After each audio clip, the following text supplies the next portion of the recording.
Chapter 16. Nam is our only true friend. None of our worldly relations are our true friends, for at the time of our departure from this world, they remain helpless spectators, whereas a true friend would be a constant companion and guide who would go with us and lead us toward our ultimate goal. We are, in fact, unaware that we are surrounded on all sides by veritable robbers who deprive us of our possessions because we become so engrossed in our love for them that we even forget the fact that our sojourn with them is short-lived. When death comes, not one of our worldly relations knows from where death's messengers have come or where they are taking the soul. When we dream during our sleep, we regard the dream as a reality. In the dream, we may fly in airplanes, move about in automobiles, undertake sea voyages, visit towns and cities, lose wealth and gain it, weep and laugh. We come to know that all this is unreal only when we wake up. We are then amazed that we could have believed all this to be real. Similarly, the fact that everything around us here has no real substance, has no reality, and is merely a figment of our imagination, dawns on us only when we take to the company of saints and awaken our inner vision. Only then do we realize that everything in this world is evanescent. It is a mighty play of illusion. In this world, we accept a reflection for the real, a counterfeit for the genuine, a piece of glass for a diamond. God alone is permanent and eternal. He is the only reality in the midst of unreality. The human form has not been granted to us to run after the transient, but to catch hold of the one that lasts forever. It has been bestowed upon us to separate the wheat from the chaff. It has been given to us to take the lost and frightened soul back to its source. The saints tell us that the everlasting Lord, who was, who is, and who shall ever be, resides within the human body. That the way to discover him also lies within the body, this truest of shrines. That the gate to the Lord's mansion is the third eye, a focus between and behind the two physical eyes. That mind is the essence of Brahm, the ruler of the second inner region. That the soul is a particle of the Lord. That the mind is the agent of the negative power and has been deputed to keep the soul wandering outside and prevent it from looking within to know the reality. The Lord resides within our very being, as does scent in the flower, fire in the flint, oil in the sesame seed, and ghee in milk. Jesus Christ says, "Ye are the temple of the living God." But instead of discovering him within the inmost recesses of our heart, we go everywhere else to find him. We scan the skies, we search forests and mountains, we visit temples and mosques. We seem to think that he can be met by taking holy baths and making pilgrimages, by almsgiving and charity, by learning and intellect, and by rites and rituals.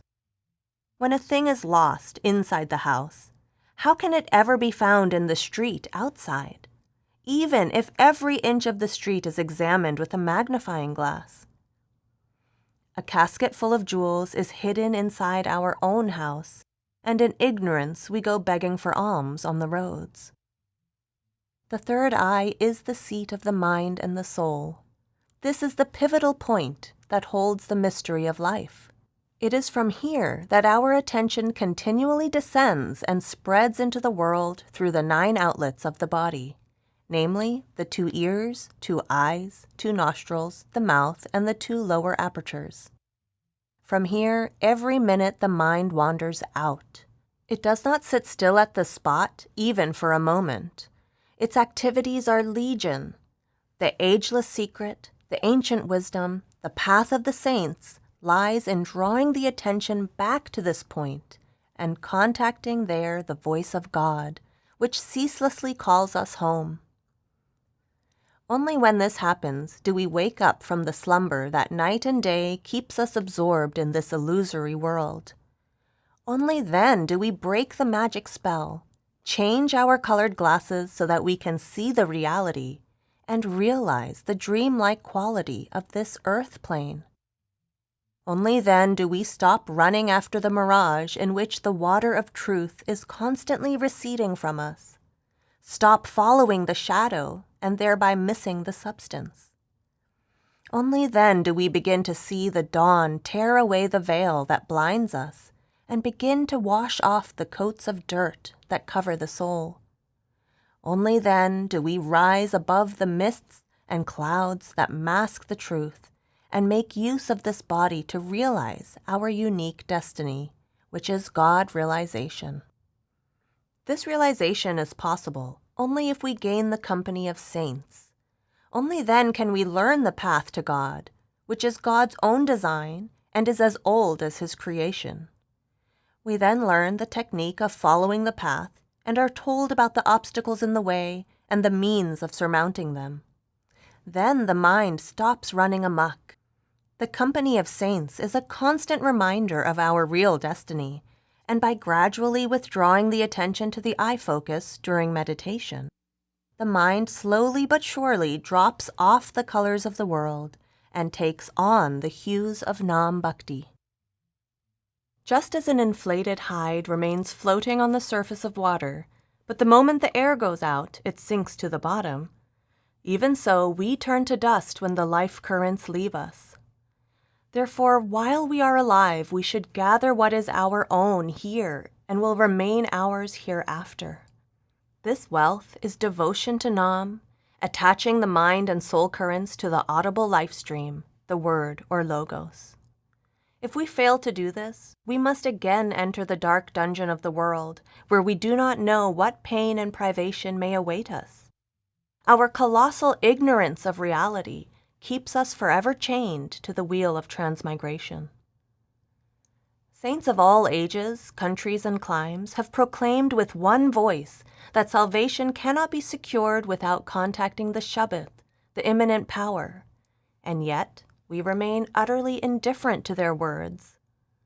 The human form is a very precious gift.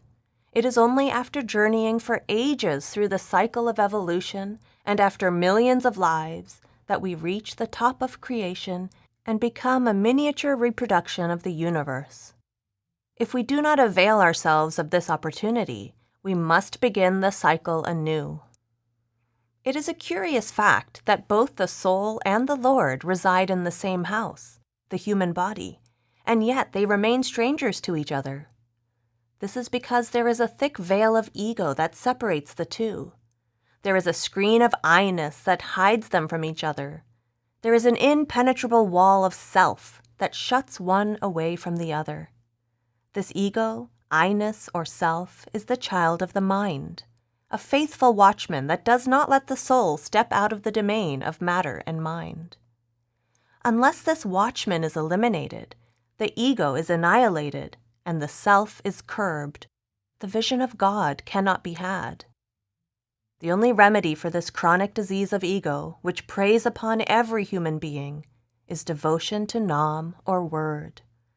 This Nam is our exclusive heritage, but we can be put in possession of it by saints alone. The saints who impart to us this divine knowledge try to make us humble and meek by enjoining service with body, wealth, mind, and soul. Service with the body rids us of our ego, and we stop trampling our fellow beings underfoot. We begin to recognize the equality of all human beings. Service with wealth removes our avarice and attachment. Service with the mind, which consists in our adopting a vegetarian diet, abstaining from alcoholic drinks, and leading a chaste life, weans us away from carnal appetites and changes our tendencies toward inertia and activity into those of equilibrium and poise. These three kinds of service serve as stepping stones to perform the fourth and the most vital service, which consists of gathering the body currents at the eye focus and contacting the divine melody which ceaselessly resounds at that point. It is only then that we enter the magnetic field of the dynamic power, which gradually weans us away from the insipid pleasures of the world and leads us to the region of ineffable and everlasting bliss. It transforms us completely. This Nam takes us to the Named One, the Supreme, and from being human, we grow into godhood. The Lord is not separate from us. He is our very being. There is nothing without him. But alas, we have no eyes to behold him, and therefore we undergo suffering and misery. Therefore, we must not get entangled in the meshes of the tightly woven net of this illusory world. Instead, we should take refuge in the Master. Like a seagull on a ship in mid-ocean that has no other place to go, we have no other haven to give us rest and refuge than our gracious and merciful Master. The Masters do not ask us to leave our homes or our families. They do not make us cowards or escapists, but teach us to be brave and valiant. They enjoin upon us the duty of fulfilling our obligations toward our family and friends, and they forbid us to become a burden or parasite on society. They counsel us to live in this world in a detached state, as does the honeybee that sits at the edge of a cup, partakes of the honey, and flies away without getting its wings covered with honey. They advise us to draw our inspiration from the lotus flower, which has its roots in water and yet keeps itself always above it, and from the duck that lives on water and yet flies away with its feathers dry. We are sad when we are absent from a loved one. While in this world, we must constantly feel our separation from our beloved, our Creator, the Lord of our soul, and should continuously yearn for him. We must give up the ways of the world. We must forswear guile and cunning. We must realize that our name and fame are transient. If we regard as permanent our stay in this world, which sings our praises one moment and puts us behind bars or hangs us on a scaffold in the next, we are only deceiving ourselves. Whatever we think or do is known to the Lord residing within us. He is fully aware of the love and faith we bring to bear upon our devotion. Nam Bhakti is like an exacting maiden who demands constant wooing. It stands no indifference. The bestowal of grace is in proportion to the depth of our love for him. The path of God realization is both easy and simple. By repetition, we have to withdraw our body consciousness from the 9 portals to the eye focus. By contemplation on the form of the Master, we have to make it motionless there. And by listening to the divine music that constantly resounds there, we have to reach the place from where it emanates. Simran is the first and the most essential step. Unless its course, which is both long and tedious, is completed, we can hardly gain the other 2 states. Therefore, we have to practice Simran so assiduously that even while talking, it should continue to roll on its course. The 5 holy names must spin ceaselessly around their axis. Sitting, standing, walking, eating, awake or asleep, the repetition must go on. We must not put off spiritual discipline until tomorrow, for tomorrow never comes. It is another name for call. It signifies death. Therefore, we must begin right now, for no one knows when the eagle of death will pounce upon its prey, when the net of death will close in upon us, when the play we are acting in will come to an end. Human life is like the shade of a tree, ever-changing and never constant. But we should make full use of it. There will be no use crying over spilt milk after it is finished. We will have to reap what we have sown. We cannot sow thistles and expect roses, nor sow peppers and harvest apples. One may not get the human form again for a long time. We may even be born in circumstances where remembrance of the Lord becomes altogether an impossibility. We must not waste our precious time in making plans for attending to meditation after retirement from service, after settling our children, or after reaching a certain age. We know not whether even the next second may be granted to us. Whatever time we have, we must use it to the full. Whether the mind enjoys it or not, we must do our duty and carry out our meditation for at least 2.5 hours daily. Our most precious wealth is Nam. This is the one kind of wealth we should accumulate. Unlike other wealth, it remains eternally with us. No thief can steal it, no fire can burn it, nor can water wash it away. This wealth is limitless. Not only do we ourselves swim across the ocean of this world with its help, but even an iota of this wondrous gift can ferry millions of others across to safety. We should therefore carry on Nam Bhakti with abiding love, implicit faith, and unswerving devotion. Then we will break asunder the chains that bind us tightly to the wheel of incarnation and death. Then we will end the recurring misery of endless lives and attain everlasting peace and bliss. Then the long-separated drop will merge in the ocean and become the ocean. Then our soul will meet the Lord and gain liberation from the pairs of opposites forever.